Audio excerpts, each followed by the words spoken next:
మొన్నటి వరకు బంగారం ధరలు సామాన్యులకు అందని ద్రాక్షలా మారాయి.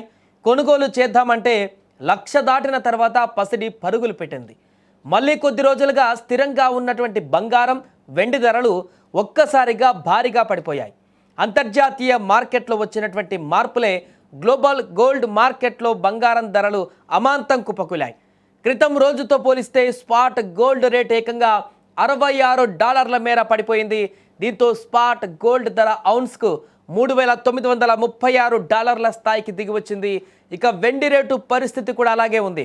ఇవాళ వెండి రేటు 2.66% మేర తగ్గింది. దీంతో ఔన్స్ వెండి రేటు $47 స్థాయికి దిగి వచ్చింది. ఇక హైదరాబాద్ మార్కెట్లో బంగారం ధరలు ఈరోజు భారీగానే తగ్గాయి. 22 క్యారెట్ల ఆభరణాల బంగారం రేటు 10 గ్రాముల పైన $650 మేర తగ్గింది. ఇక దీంతో తులము ధర ఈరోజు $1,12,250 వద్ద దిగి వచ్చింది. ఇక 24 క్యారెట్ల మేలిమి బంగారం ధర వచ్చేసి తులం పైన $710 మేర తగ్గిపోయింది. దీంతో ఇవాళ తులం రేటు 1,22,460 వద్ద దిగి వచ్చింది. ఇక బంగారంతో పాటు వెండి రేటు సైతం భారీగానే తగ్గింది. ఈరోజు కిలో వెండి రేటు ఏకంగా $3,000 మేరకు దిగి వచ్చింది. దీంతో హైదరాబాద్ బులియన్ మార్కెట్లో కిలో వెండి రేటు 1,65,000 వద్దకు దిగి వచ్చింది. ఇక ఢిల్లీ, ముంబై, పూణే వంటి ప్రాంతాలలో కిలో వెండి రేటు 1,55,000 స్థాయిలోనే లభిస్తుండడం గమనార్హం. దీంతో క్రమంగా కొంత తగ్గుదల అయితే కనిపిస్తుంది. ఇలా అంతర్జాతీయ, దేశీయ మార్కెట్లలో బంగారం, వెండి ధరలు భారీగా పడిపోవడం సామాన్యులకు, మధ్యతరగతి ప్రజలకు గొప్ప శుభవార్త. పెళ్లిళ్ల సీజన్లో ఈ ధరల తగ్గుదల మరింత ఉపయోగకరంగా ఉంటుంది.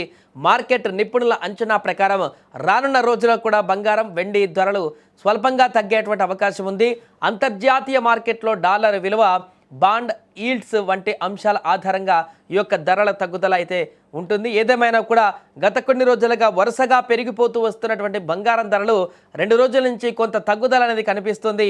ఇది క్రమంగా ఈ రకంగానే కొనసాగితే మరికొద్ది రోజుల్లోనే 1,00,000 వరకు కూడా చేరేటువంటి అవకాశం ఉంటుంది. కానీ ఈ యొక్క తగ్గుదల అనేది కూడా ఎప్పుడు కూడా 1-2 సందర్భాలలో ఉంటుంది, పెరుగుదల అనేది ఎక్కువ సందర్భాలలో ఉంటుంది. కాబట్టి ఈ యొక్క పరిణామం ఎన్ని రోజుల వరకు కొనసాగుతుందనేది చూడాలి. ప్రస్తుతానికైతే కొంత శుభకరమైనటువంటి వాతావరణమే కనిపిస్తుంది. బంగారం తగ్గుదలకు సంబంధించి సామాన్యులకు, మధ్యతరగతి వారికి కొనుగోలు చేయడానికి ఒక అవకాశం లభించేటువంటి విధంగానే పరుగులు తీస్తుంది, అంటే కిందికి పరుగులు తీస్తుంది. ఇప్పుడు వచ్చేటువంటి శుభకార్యాలు కూడా చాలా ఉన్నాయి. రానున్న రోజులలో పెళ్లిళ్ళ సీజన్లు కూడా ఉన్నాయి. కాబట్టి అప్పటి వరకు ఈ యొక్క బంగారం అనేది 1,00,000 దాటిపోయినటువంటి బంగారం అనేది క్రమంగా దిగి వస్తే తమకు మరింత అనువుగా ఉంటుంది, మాకు అందుబాటులో ఉంటే కొంత బాగుంటుందని చెప్పేసి చాలా కుటుంబాలు కూడా ఆశిస్తున్నాయి. కాబట్టి ఈ యొక్క బంగారం తగ్గుదల అనేది ఏ మేరకు దిగి వస్తుందనేది చూడాలి.